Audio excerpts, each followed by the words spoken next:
Karina Chamour. Bonjour Karina. Bonjour Elisabeth. Dans la bataille commerciale entre la Chine et l'Union européenne, la réaction chinoise ne s'est pas fait attendre. Pékin annonce ce matin qu'elle lance une enquête sur les vins européens. Oui, des vins accusés d'être vendus à perte par les producteurs, et c'est un secteur hautement stratégique, puisqu'en 2012, les exportations de vins européens vers la Chine représentaient 748 millions d'euros, et la France, vous le voyez, est visée au premier chef avec plus de 500 millions d'euros.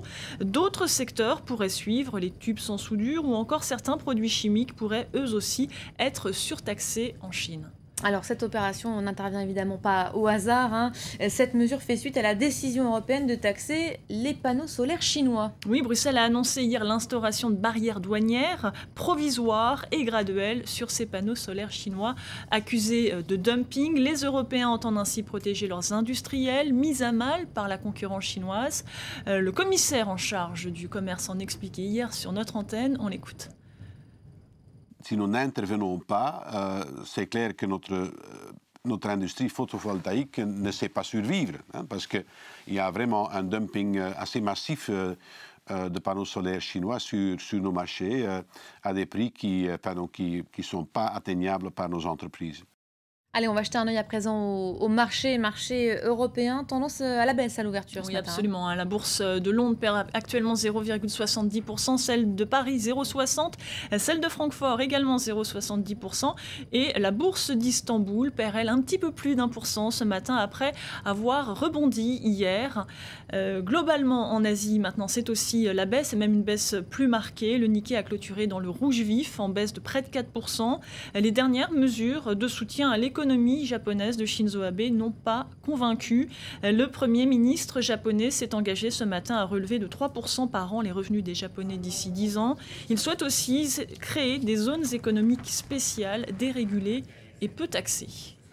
Allez, ce signe positif maintenant. Après 3 ans de crise, la Lettonie est en passe de rejoindre la zone euro. C'est aujourd'hui que la Commission européenne doit donner son feu vert et indiquer que le pays remplit bien les 5 grands critères de Maastricht. La Lettonie va ainsi devenir le 18e pays de la zone euro.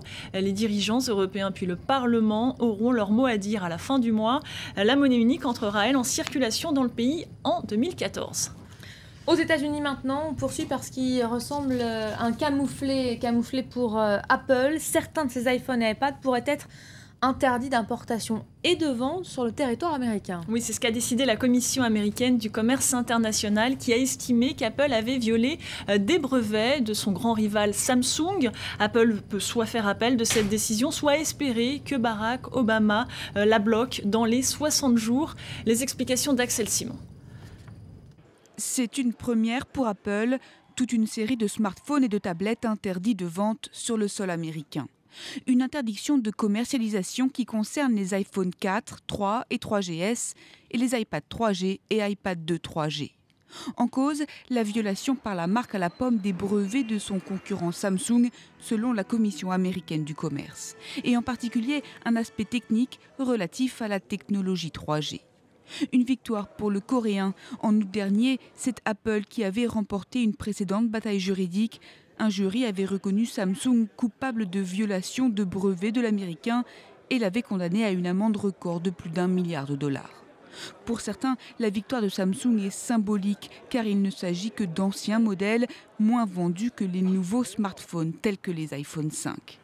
Mais la victoire n'est pas si symbolique que cela, car la célèbre marque à la pomme n'en finit plus de se faire croquer par la concurrence. Elle représente 19% de part de marché dans le monde contre 30% pour Samsung. Avec ses 40 000 chercheurs, le Sud-Coréen est le premier vendeur de smartphones au monde. Et il enfonce le clou, il vient d'annoncer des bénéfices records plus 41% au premier trimestre 2013, alors que ceux d'Apple sont en recul, du jamais vu depuis 10 ans. Merci beaucoup Karina, c'était donc le journal de l'économie. On poursuit tout de suite avec le traditionnel crochet par le kiosque. La revue de presse internationale.